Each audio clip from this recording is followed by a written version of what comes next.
Time I am troubled by a storm of burden in my life. Your name alleviates my pain, Habibi ya Rasulullah. Your name alleviates my pain, Habibi ya Rasulullah. Habibi. Nahmaduhu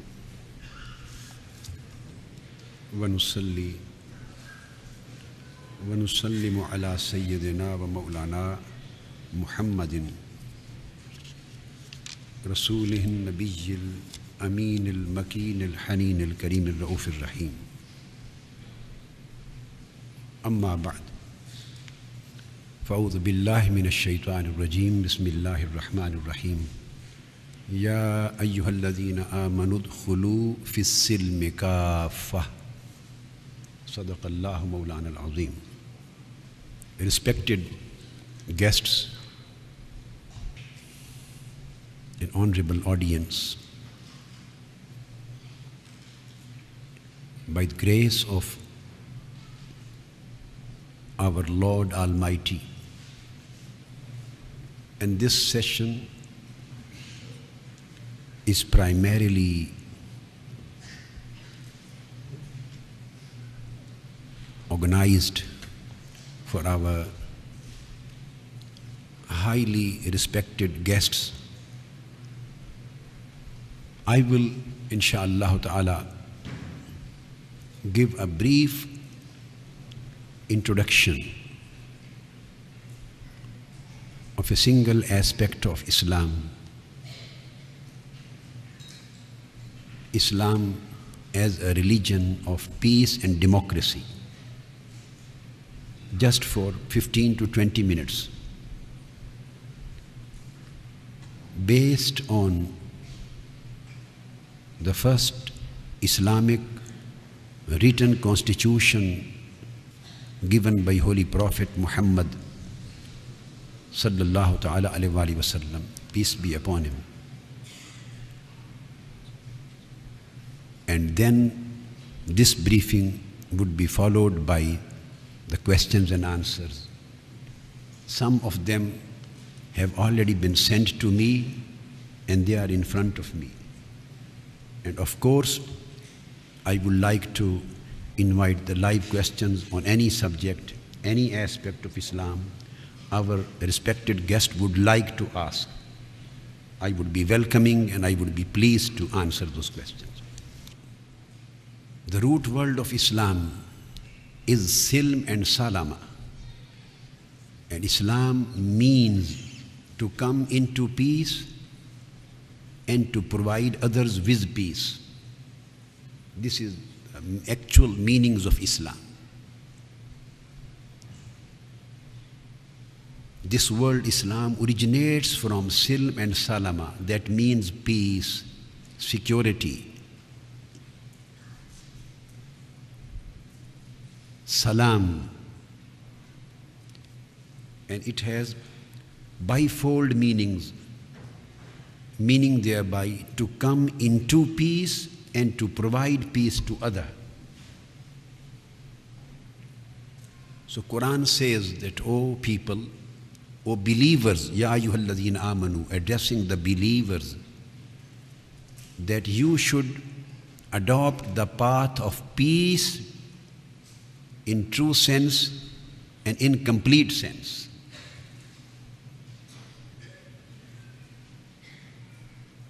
So any act, any policy, any stance which is against peace and security for the mankind would be considered to be un-Islamic, rather anti-Islamic activity. The same concept of Islam was demonstrated and practiced and propagated and promulgated by Holy Prophet Muhammad sallallahu ta'ala alayhi wa sallam. I would just like to quote a few examples from Holy Prophet's flight, his immigration from Mecca to Medina. The first gathering which took place at the place of Mina before his decision to migrate to Medina. That was known as Bay'at Uqba Ula. That was the first pledge of allegiance, the first pledge of loyalty. When 12 people from Medina came to see Holy Prophet sallallahu alaihi wasallam, and they embraced Islam, and they pledged on the hands of Holy Prophet sallallahu alaihi wasallam for his loyalty and allegiance. At that time, Holy Prophet sallallahu alaihi wasallam gave a sermon and introduced Islam to them. And this was the first lesson of Islam, which was carried by the delegate of those 12 people, and they were later on appointed by Holy Prophet sallallahu alaihi wasallam as his representatives, as the 12 leaders for the Medinan community, to propagate Islam, to introduce Islam to the society of Medina. This sermon, the first prophetic sermon given to them, consists of 7 points. This was the sermon of the first bay'ah, the pledge of loyalty, which took place in Mina. The first thing was to be faithful, loyal to Almighty Allah, the Lord, the Creator, and to be obedient to Him and to be submissive to Him. The second point was, after embracing Islam, there should be no theft of any kind in your life. Third, there should be no adultery and fornication or sexual and moral crime in your life. Fourth, there should be no killing of the people, and particularly of the girls, and no killing of mankind in general. Fifth lesson was, there should be no false allegation and false accusation against anybody. Sixth point was, there should be no backbiting.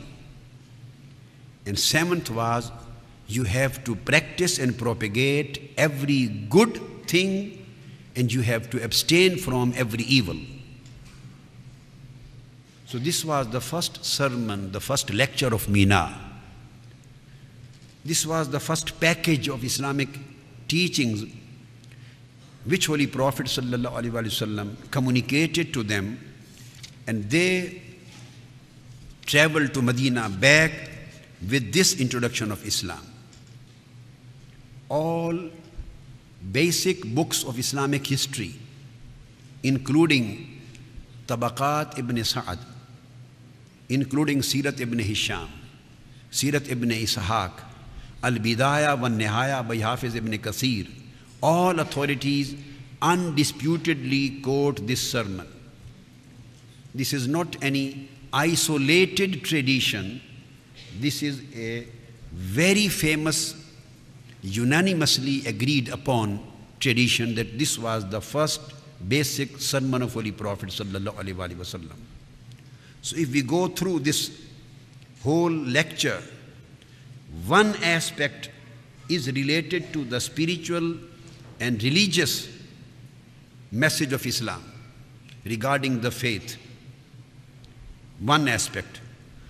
All other aspects are related to reform and refine the moral, ethical, and human life. And they are secular in nature. His main emphasis was to protect the human life in its individual sphere as well as in its collective sphere from all kind of social crimes, for social acts of injustice, for social acts of against human rights, Then Holy Prophet sallallahu alaihi wasallam migrated to Medina. And when he entered Medina, again all these authorities quote his first public lecture on the first Friday. That was done in Masjid al-Jum'ah while he was traveling from Quba to city of Medina. That was Friday, and he delivered his first public lecture as a Friday sermon. So this was first official public lecture delivered by Holy Prophet sallallahu alaihi wasallam to the audience of Medina. Now the second lecture. Again this lecture, although he was personally in trouble, he had to leave his beloved homeland, he was forced to migrate, and under the situation of oppression and cruelty and suppression which the people of Mecca, they had been behaving with him. So he was forced to leave the city of Mecca and migrate to Medina. When he arrived there, so he never mentioned a single aspect of misconduct of Meccan period performed to him in order to gain their attraction.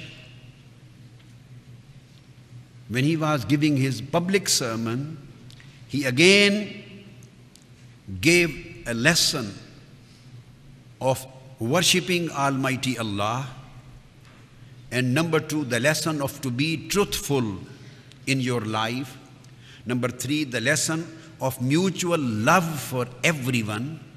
Number four, the lesson of fulfilling the promises and commitments.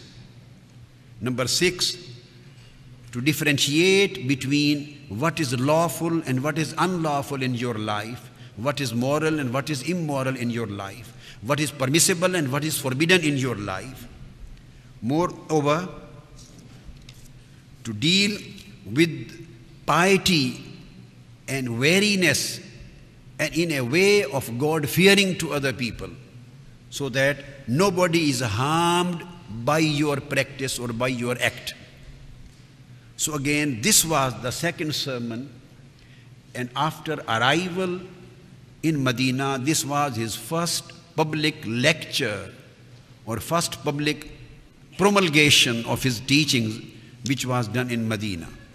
So the whole of this lecture again consists of a policy of social reform, a policy based on human rights, a policy based on human dignity, a policy based on mutual brotherhood and mutual love and tolerance, a policy based on moral values of truthfulness and fulfillment of promise.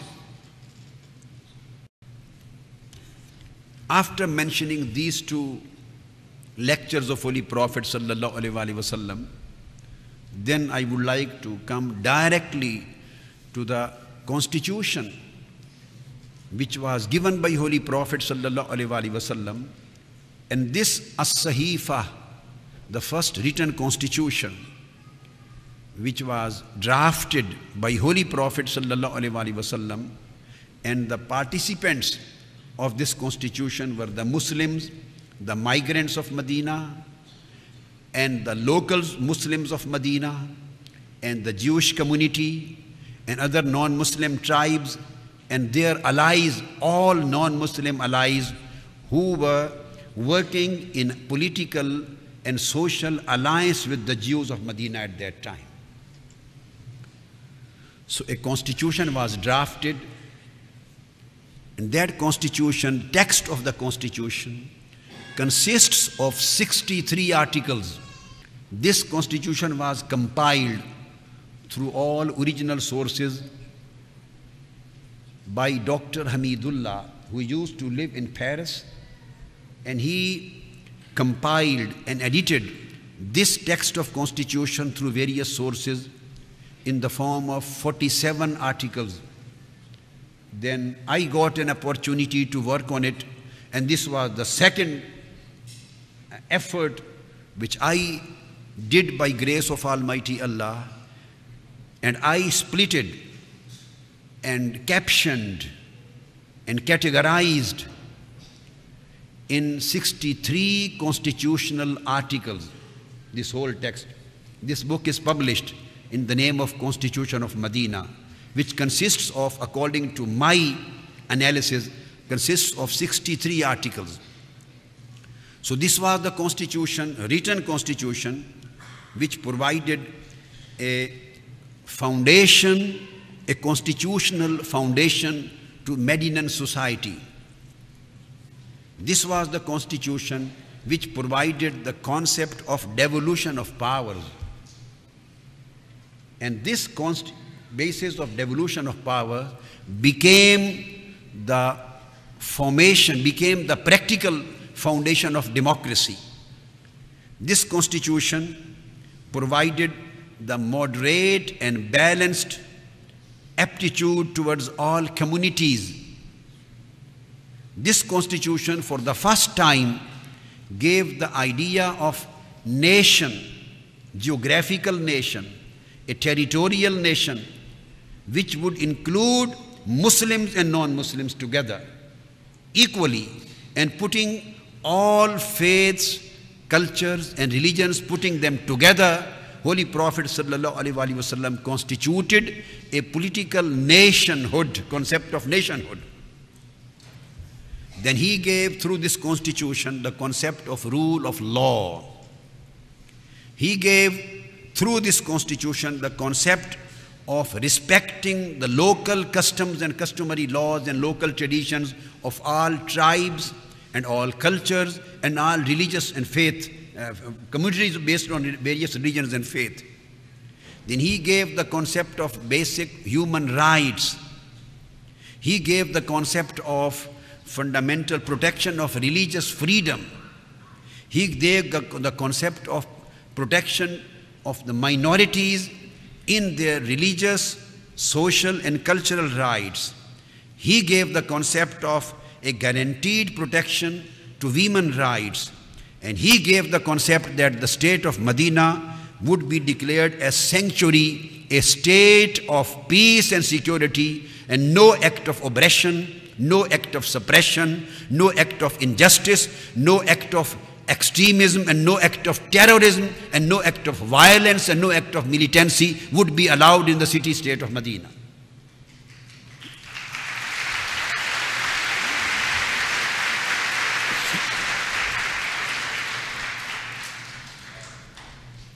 Just first of all, starting from the first article where Holy Prophet declared the Muslims and non-Muslims, the Jews and their allies together as a single nation. He did not exclude the non-Muslim communities because he was unanimously accepted as head of the state. At that time, he was the constitutional head. And he declared, this constitution was given, بَيْنَ الْمُسْلِمِينَ وَالْمُؤْمِنِينَ وَالْمُسْلِمِينَ مِنْ قُرَيْشٍ وَأَهْلِ يَثْرِبَ فَمَنْ تَابِعَهُمْ فَلَحِقَ بِهِمْ وَجَاهَدَ مَعَهُمْ. This was the first article of the constitution. Holy Prophet said, هَذَا كِتَابٌ مِنْ مُحَمَّدٍ النَّبِيِّ رَسُولِ اللَّهِ. This is a constitution and a constitutional document given by Muhammad sallallahu alaihi wasallam, the Prophet, the messenger of God. And he says, this is a constitutional agreement between the Muslims of Quraysh and the people of Yathrib, the citizens of Medina, those Muslims and non-Muslims, and all those tribes who are the political allies of those tribes. They all constitute together innahum ummatun wāḥidatun min dūnin nās. So all Muslims, migrants and locals, and all Jews and all allies of the Jewish tribes, all of these participants and constituent elements, they together are forming a constitutional nationality today through this constitution. So Holy Prophet sallallahu alaihi wasallam included all faiths and cultures and religions and put them together in a single nation. And he didn't exclude any of them from the constitutional nationhood. Then Holy Prophet sallallahu alaihi wasallam further declared, giving a constitutional guarantee of the protection of religious freedom. Although it was already stated, a full Quranic surah was revealed declaring the right of religious freedom for everybody. Full Quranic surah. And that is known as Surah Al-Kafirun. It is stated, قُلْ يَا أَيُّهَا الْكَافِرُونَ, O non-believers, I don't worship which you worship. You don't worship whom I worship. I am not going to worship the idols and statues which you are worshipping. And you are not going to accept my Lord to worship. So after mentioning this thing, he declared, Lakum deenukum waliya deen. So I declare the concept of religious freedom. You are free to practice your religion in the same way as I am free to practice my religion.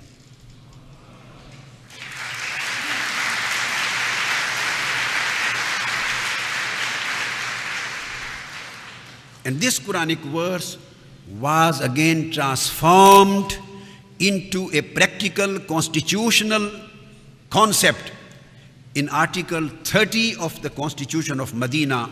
Holy Prophet ﷺ declared, Inna Yahud Bani Auf ummatun ma'al mu'minina lil Yahud deenuhum walil muslimina deenuhum. I declare all Yahud and the Jewish tribes along with the Muslims, they are an ummah, and for Yahud and Jewish tribes is their religion, and for the Muslims is their religion. So nobody has a right to interfere with the deen of other. So this was the constitutional guarantee for the religious freedom of each and every faith. Then Holy Prophet declared another thing,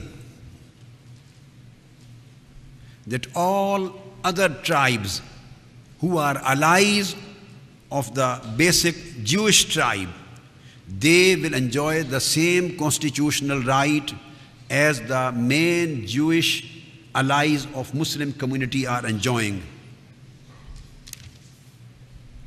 And he says, Inna li Yahud bani Najjar mislu ma li Yahud bani Auf.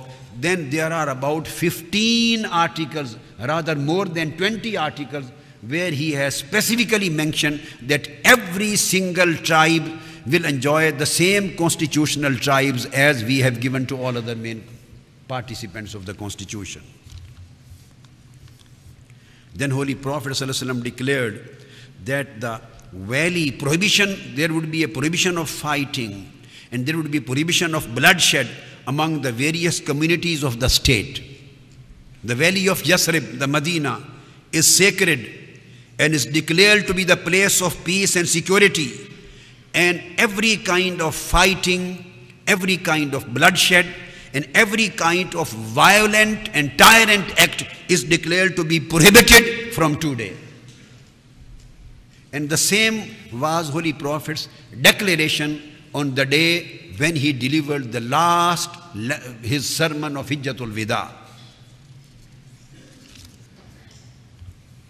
And Holy Prophet sallallahu alaihi wasallam stated further in Article 61 that any oppressor and any tyrant and any person, any militant and any person committing the act of tyranny, cruelty, oppression and suppression, Holy Prophet said, he would be deprived of the constitutional protection. Verily, this constitutional document should not and shall not protect any person who is the traitor, who is the oppressor, who is the tyrant, and who is the militant. This was the Article 61.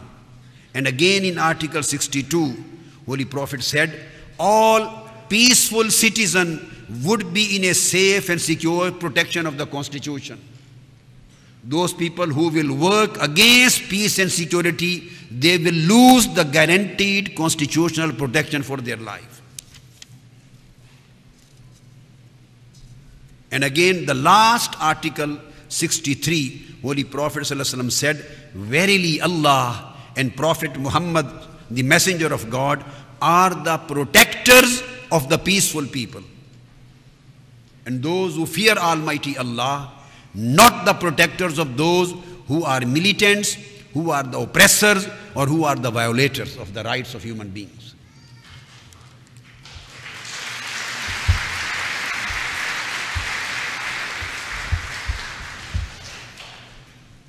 Then Holy Prophet ﷺ introduced the fundamental human rights through Holy Quran, through his Sunnah, and through his implementation of his policies in the form of the Constitution of Medina. The first right which he declared was the right of protection of life, and said, Man qatala nafsan bighayri nafsin or fasadin fil ard faka'annama qatala an-nasa jamiyya. It is in Surah Al-Ma'idah, verse number 32. Anybody who kills a single soul, there is no specification of religion, maybe Muslim or non-Muslim, qatala nafsan, any person belonging to any religion, belonging to any race, belonging to any color, belonging to any faith, belonging to any culture, belonging to any community, if anybody kills any person on this earth, it is as if he has killed the whole of mankind. And if anybody works and serves to provide life and guarantee to any person, as if he has provided the life to the whole of mankind. This was the basic concept given by Holy Prophet sallallahu alaihi wasallam in connection of right to life. Secondly, Holy Prophet sallallahu alaihi wasallam, moreover, what to talk of the living human beings, those who are in the womb of mother before the birth, he declared that the life of a man is such a precious thing that nobody can act against the life of a child who before its birth is in the womb of its mother.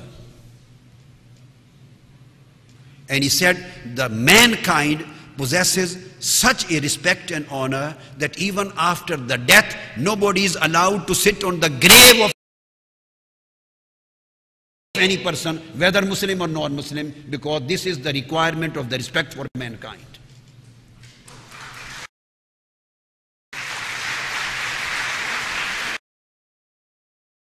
It comes in Sahih Bukhari and Sahih Muslim that a funeral was going on here.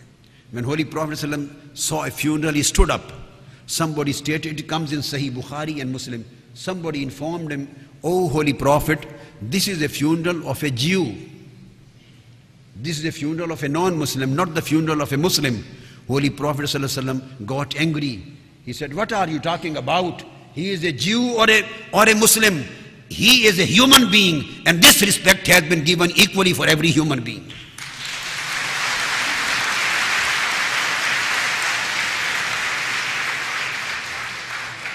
Then the right of respect and honor was declared by Islam, and it was stated nobody is allowed to make joke of any person, nobody is allowed to curse any person. In today's lecture I explained, even Holy Prophet declared nobody is allowed to curse his animal, nobody is allowed to curse his camel he is riding on, nobody is allowed even to torture the dogs, nobody is allowed to torture the cats, nobody is allowed even to torture the ants. Any living person, even a bird, an animal or human being, Holy Prophet said that nobody is allowed to torture any human being in this world, on any animal, living creature on this world. Then he gave the right of privacy, and he said, "Ya ayyuhalladhina amanu la tadkhulu buyutan ghayra buyutikum hatta tastanisu." Nobody is allowed to interfere with privacy of any other person. Right of privacy was guaranteed by Holy Prophet. The right of security was guaranteed by Holy Prophet. The right of human equality, legal equality was guaranteed, social equality was guaranteed, and economic equality as far as the basic needs are concerned in the form of social and income support, that was guaranteed. And Holy Prophet declared, La fadla li Arabiyyan ala ajamiyyan, wala li ajamiyyan ala Arabiyyan, wala li ahmara ala aswada, wala li aswada ala ahmara illa bit taqwa. There no superiority would be granted to any person, whether white or black or white or red, or whether belonging to Arab nation or non-Arab nation. The superiority is based only on character and integrity of the moral integrity. It is not based on any religion, color and race.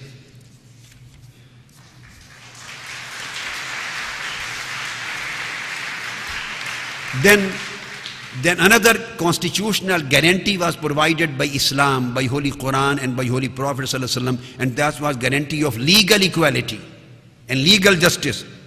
He said, وَإِذَا حَكَمْتُمْ بَيْنَ النَّاسِ أَن تَحْكَمُوا بِالْعَدْلِ. There is no mentioning of Muslim and non-Muslim. It is stated, يَا إِنَّا إِنَّ اللَّهَ يَأْمُرُكُمْ أَن تُؤَدُّوا الْأَمَانَاتِ إِلَى أَهْلِهَا. This was a general commandment for every Muslim and non-Muslim, and stated, whenever you are appointed, you are given an authority to adjudicate the matter, a judicial authority, so you are required to administer the justice in favor of every person, whether he is a Muslim or non-Muslim. Kunu qawwamina bil qist shuhada'a lillah. You have to administer the justice on this earth and become the witness to Almighty Allah. Then the guarantee of free hearing was given to every person. Nobody would be punished without proper independent hearing. Nobody would be punished unless he gets the right of hearing. This right was given by Holy Prophet sallallahu alaihi wasallam. The right of defense was guaranteed by Holy Prophet sallallahu alaihi wasallam. Freedom and liberty was granted by Islam and Holy Prophet sallallahu alaihi wasallam. Human liberty. All these concepts were introduced in the whole world centuries and centuries afterwards, but these were promulgated, practiced and enforced by Islam 15 centuries before. And Holy Prophet said, La ikrah fid deen. There is no coercion in Islam. There is no compulsion in Islam. There is no narrowness in Islam. There is no inconvenience in Islam. There should be no hardship in Islam. Nobody can compel any other person in Islamic land to become a Muslim. If anybody compels and coerces a non-Muslim in an Islamic land to embrace Islam, this act would be against Islam and against Quranic thoughts. Everybody has a right to practice his religion. Rather, Islam appoints the Muslim rulers to protect the places of worship of non-Muslims.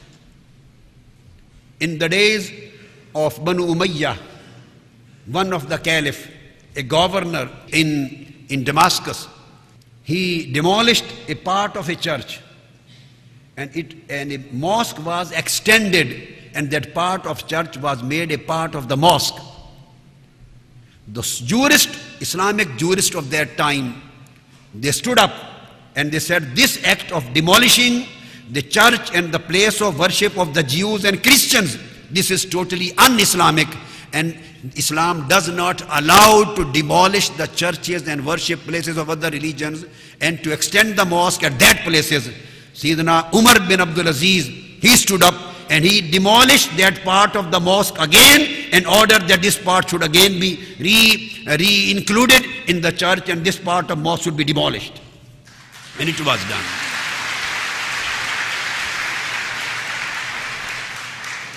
Then freedom of expression was declared by Holy Prophet. Freedom of expression. And then the rights of ill people and rights of old citizens were declared, given by Holy Prophet sallallahu alaihi wasallam. The right of protection of properties was given by Holy Prophet and by Islam. The right of contract, to pay respect to the contracts and agreements. Up to the extent, I would like to finish this matter. The last thing which I will want to mention here, let us see the 10 years of Medinan life when Holy Prophet ﷺ was head of the state. right up to the conquest of Mecca, no war was fought on the borders of Mecca. All wars were imposed on Prophet of Islam, imposed were on the society of Islam, and each and every war was fought either on the border of Medina or closer to Medina. The first was the war of Badr. There was an advancement, an aggression by the Meccans, and Holy Prophet ﷺ and Islamic army fought as the defense of Medina. The war of Uhud was fought on the border of Medina, just 2 miles away. The war of Trench was fought on the border of Medina when Trench was prepared in order to defend the city of Medina. All wars were fought in defense.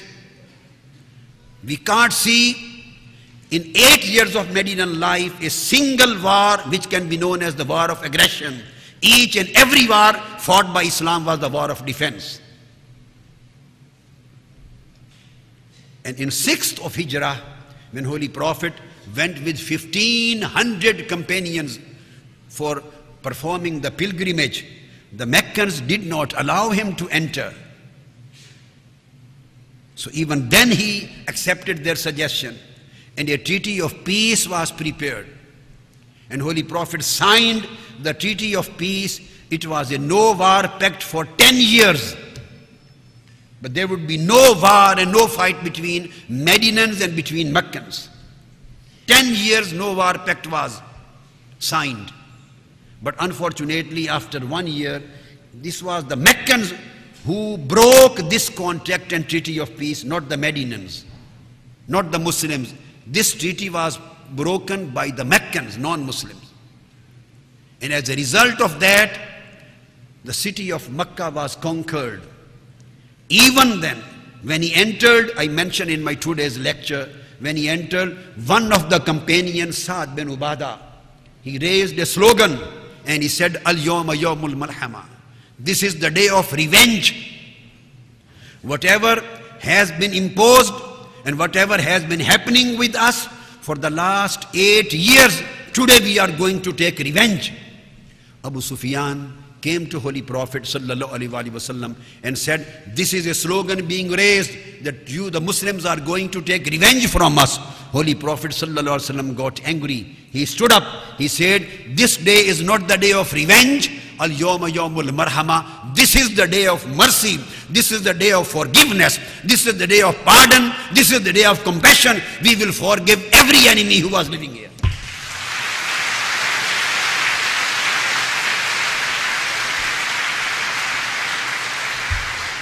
And Holy Prophet ﷺ, he declared from Mecca, from the Kaaba, Haram of Kaaba, he said, if anybody enters in the house of Abu Sufyan, he will get protection. If anybody disarms himself, he will get protection. If anybody shuts the door and gives a message of peace, he would be protected. So none of the Meccans, there were hundreds of thousands of Meccan non-Muslims, none of them were murdered after conquest of Mecca. None of them. So this was a stance, this was a conduct, and this was a behavior of peace, and this was carried on by the history of Islam throughout. Unfortunately, some criminal elements in these days, they started bringing a bad name to Islam by their own criminal activities, because of their own political agendas, because of their own extremistic, radicalistic and terroristic activities. And at the same time, the mistakes are not committed only from one side. The mistakes are also committed from other side too, in order to their policies. So this is a great misunderstanding between the West and between Islam. If the true face of Islam is identified and the true teachings of Islam are truly understood, and those people who are the criminal and terrorist, they have no religion, they have no attachment to any culture, they have no faith, they are faithless people, they are enemies of humanity as well as they are enemies of Islam.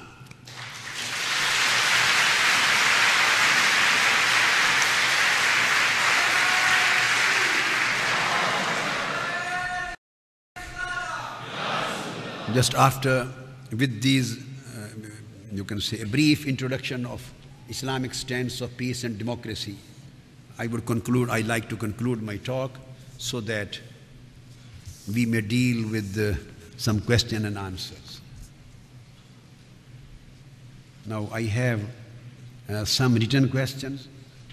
I am ready to answer these written questions which have been already sent to me, or I would prefer, instead of entertaining the written questions, if the direct questions come to me, it would be more appropriate to utilize the remaining time with the direct questions.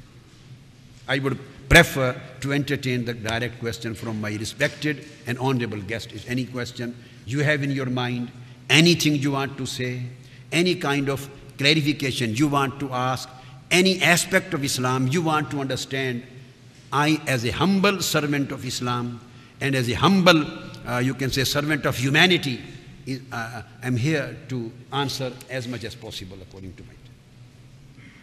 Thank you for that very significant presentation. I'd like to try to draw your attention to some of the issues in the contemporary period. Now, you highlighted towards the end that those who allude to terrorism and use the name of Islam are criminals, and they have subverted the classical teachings. I'd like you to elaborate on when do you think that began to go wrong? Is it a function of internal problems, or are the external policy dilemmas more of an issue? Please, if you would elaborate. This is a very interesting question. So we have a short time. I would like to give a brief answer to every question. To my opinion, this is not just an internal matter. This kind of terrorism has emerged out of an international political agenda. I was born in Pakistan. I spent my whole life there. There was no act of terrorism in Pakistan 20 years before, 25 years before. There were Muslims, there were religious institutions, there were mosques, there were religious education. The circumstances have never changed, but we had never come across any suicidal bombing. We had never come across any act of terrorism or any act of radicalism. This developed when a sponsored war was fought against the illegal occupation of Russia. At that time, some global powers wanted to fight against Russian occupation, and some people from Arab and some people from Afghanistan were sponsored. They were provided the arms, ammunition, the money and trainings. And that was the time when Osama bin Laden became one of the heroes. And that was the time when Taliban came into existence. So they fought. This was a sponsored fight against Russian occupation. When Russians left the land of Afghanistan, then other people who were sponsoring them also left them. Then they started their fights and their terroristic activities, or whatever you can call, in Kashmir. When they were stopped from Kashmir too, then they were spread in Pakistan. And they had nothing to do except killing. This was the skill which they were taught. So I think a global political agenda was the basis of emergence of terrorism. And these terrorists in Pakistan, having very advanced arms, ammunition, money, and logistics, which even Pakistani army does not possess. The question is where they are getting from. How Baitullah Masood became a giant from just an ordinary person. How the Taliban became a giant, just an ordinary students of madrasas. So this was the basic reason. Now, if we want to eliminate them, we have to decide whether elimination of terrorism is our humanistic agenda or our expansionistic agenda.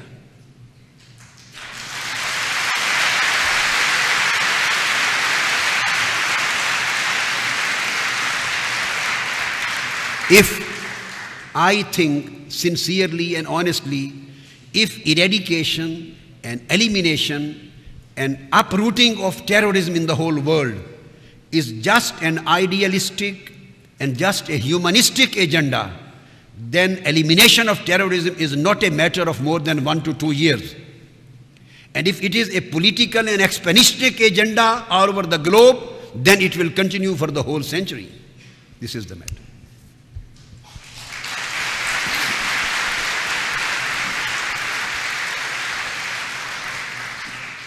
Hello, Shaykh-ul-Islam. Thank you indeed for inviting me here.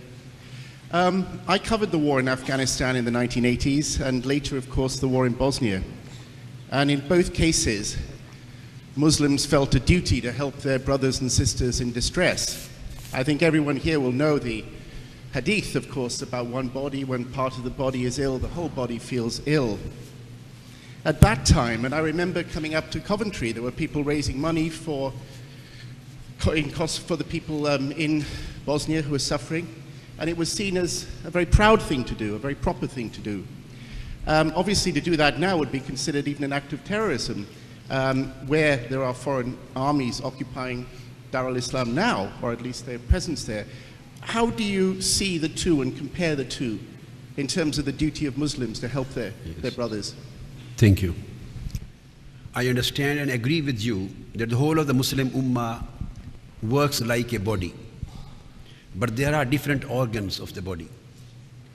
Working as a body, no doubt about that, is what is required by Islam, and it has been practicing in the past. But at the same time, if a single organ of a body becomes cancerous, then other organs are not supposed to support this cancer. Then the other organs will always support the surgeon to cut this arm away so that the whole body is protected from spreading of cancer.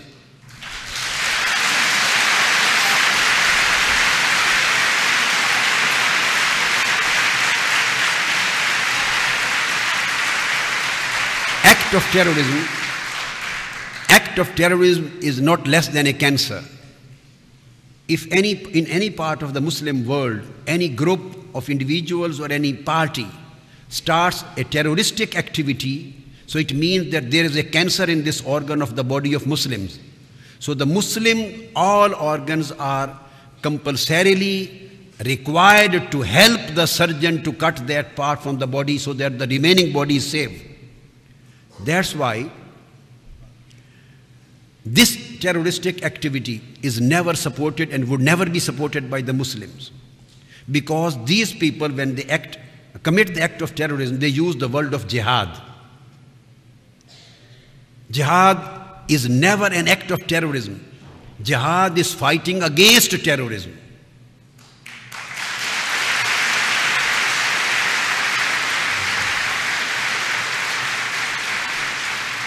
Jihad, the concept of jihad is that jihad is a struggle, a sacred struggle against the evil desires of our lower self. Jihad is a sacred struggle to spread the knowledge and to remove and to fight against the ignorance of the society. Jihad is a sacred struggle for charity, to remove the economic unbalance from the human society and to fight against the poverty and alienation of poverty. So jihad is a sacred struggle to liberate the people from act of oppression and act of injustice, as Saddam used to do. And even if the Taliban, they give the bad name to Islam and they suppress the women from their right which has correctly given by Islam to them, and if they commit the act of cruelty, and if they commit the act of oppression to the Muslim community, so the Muslims as a body will never support that organ because they are bringing a bad name to Islam. So we have to differentiate what is right and what is wrong.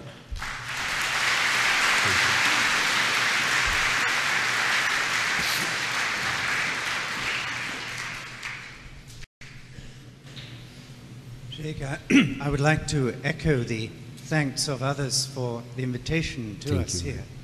You are welcome, always. I've been you know, a lot of our Christian scholars and Christian bishops in Pakistan, Dr. Andrew Francis and Dr. Azariah, these are the representatives of the Catholic Church, you may be knowing. I always invite them, and we celebrate the Christmas every year, and they come to our secretariat, and we always open our mosque for our Christian brothers to worship according to their faith. This is our practice. We welcome.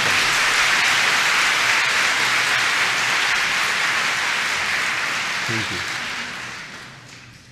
So you should feel at home. You are not our guest. I do. You may consider as if you are the host of this session. Shukriya. I do indeed feel at home. And you mentioned the Christians of Pakistan. It's them who I have in mind. And I am thankful for your words about the freedom of religion in Islam, the freedom to believe and not to be compelled otherwise. There is, however, a problem in Pakistan which you will be familiar with in the operation of the blasphemy law, which on a number of occasions very recently have caused considerable trouble for Christians when false allegations have been made that the Quran has been defaced or despoiled in some way. Only 10 days ago, 30 Christian homes were destroyed and people killed, and the firefighters prevented from going to the help of those people. Now, it must also be said that there were Muslims who helped the Christians in that situation. But I wanted to ask you about the operation of that law, which has been misused and exploited both against Christians and also against fellow Muslims. And I wonder really about the wisdom of it. Thank you. I agree with your concern. I absolutely agree with your concern and your question. But let me explain. You know, the law is of two kinds. Every law. One is the substantive aspect of law, and other is the procedural and adjective aspect of law. When we talk of law of blasphemy, there is nothing wrong as far as the substantive law is concerned. I, as a student of law, and I have been a professor of law throughout my career in the law college, the School of Law and universities. There is nothing wrong in substantive aspect of the law. All wrong, when you use the word misuse, it makes the case clear. The wrong which we see is in adjective and procedural aspect of the law. And this matter is not only the Christian brothers are not being affected by the law. This is not the law against Christian community. This is the matter of the corrupt police officers. The problem is that the corrupt police officers, they are used to bribes. Then this is the matter of wrong registration of a case against anyone. They don't register wrongly the case only against Christians. They are always registering case against the poor Muslim people. Under the pressure of the landlords, under the pressure of the MNAs, under the pressure of influential political figures. They register the case of theft against people. This is a misuse of law of theft. They register the case of fornication against people. This is a misuse of law of adultery. They always register a wrong case of everything. There are hundreds and thousands of wrong cases being registered in police station every day. And every poor person and every weak person. So every law is being misused. Whether in its original sense it was correct or wrong, every law, single law is being misused. Even Constitution is being misused by the military dictators. And they take over the charge. The political aspect, the influential people, they always misuse the laws because there is no proper administration of justice. And the people working as a police officers are not like those who are the police officers of British society and the Western world. there is a hell of difference between the Pakistani police officers and British police officers.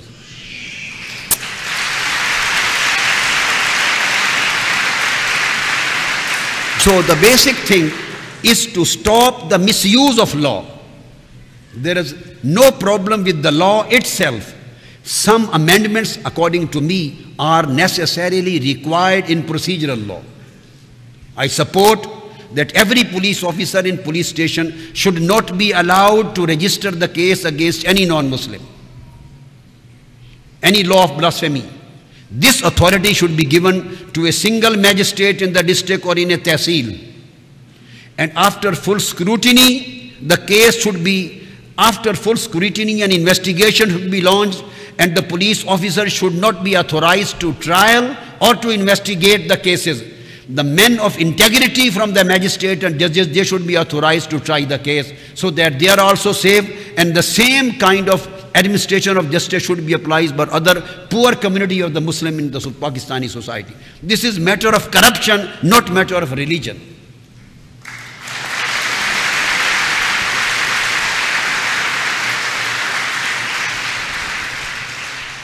Assalamu alaikum. Shaykh-ul-Islam Sahab, I've been listening to you this morning and this afternoon as well.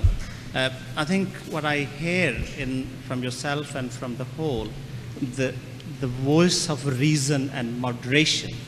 But our difficulty in the British community and British Muslim communities, we don't have many voices of reasons.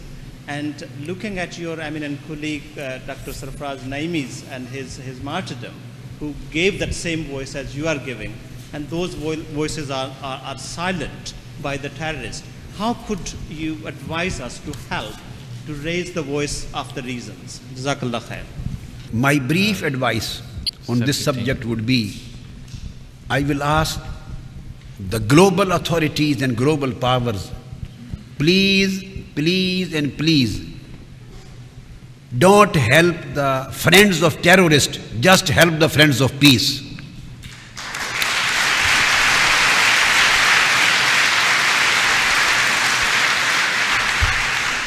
I know in Pakistan as well as in the other part of the world, there are people who are very clever and who work very closely with the Western, British and other Western European governments. But they may have some close relationship with those parties and groups who have very extremistic ideas. And those groups who are very extremist in their ideas, they are closely linked with the terrorists. And maybe these people are known to be the friends and reliable persons and colleagues by the Western governments and British government. So you have to discriminate between friend and enemy. This is the only advice. Up till now, I think the Western world has not been able to discriminate between their real friends and real enemies. The day when they will discriminate between the real friends and real enemies in connection of the war against terrorism, inshallah, the war against terrorism will definitely reach the stage of success.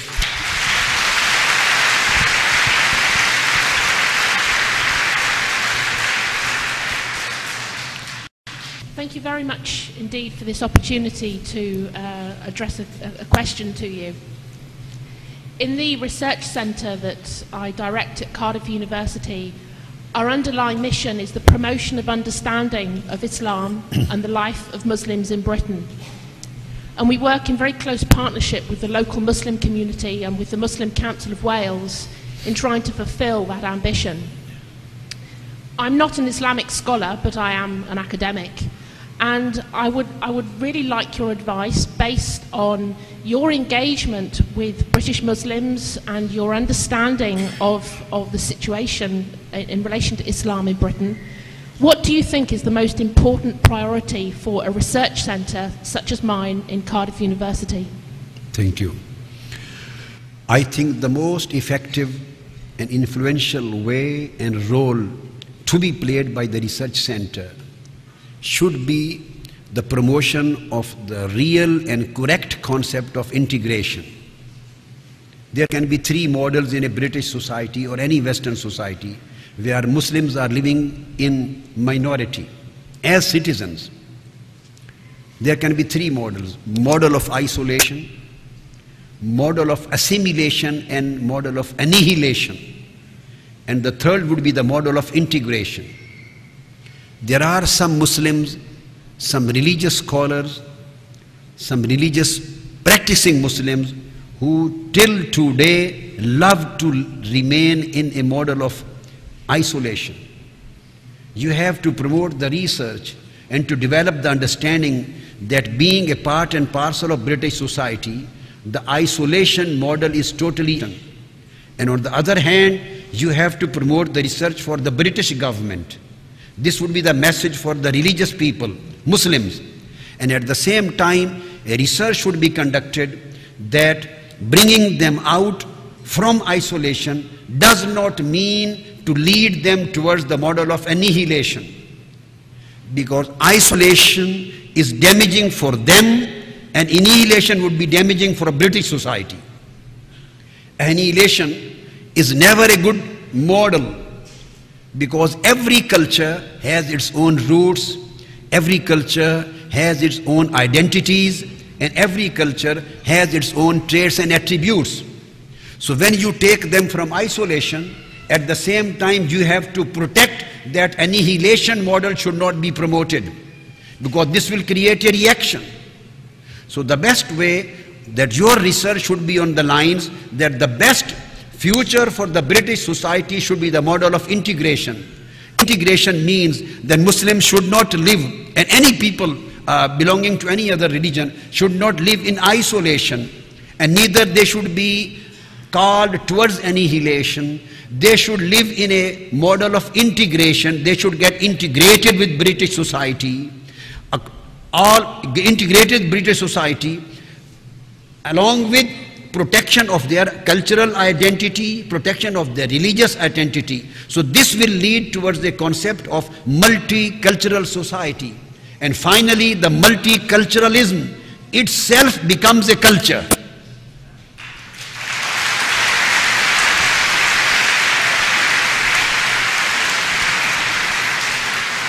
And if your research, your seminars, your printed material gives a message on both sides. One side is to the Muslims, you have to convey the message to them to come out from isolation and become a part and parcel of the society. And on the other hand, a message should go to the governments that don't attract them or don't demand them to become a part of the model of annihilation. Let them maintain their identity. And your message should concentrate on the developing of integration. Integration will lead the British society. British society is one of the best societies of the Western world. Multicultural society.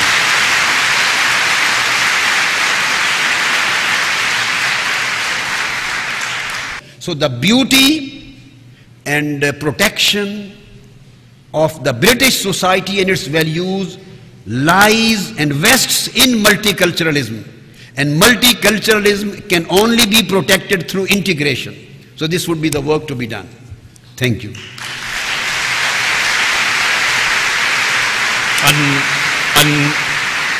Unfortunately, time is short and we do have to break for Asr prayer and for dinner. I'm extremely grateful to our guests. Just want to thank our guests on behalf of Minhaj al-Quran International and on behalf of the Al-Hidayah organising team and on behalf of the audience for accepting our invitations to attend the programme today.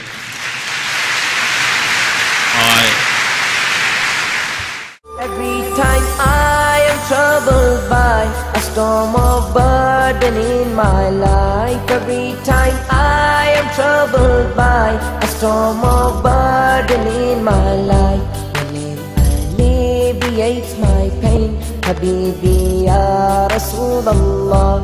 Your name alleviates my pain, Habibi ya Rasulallah.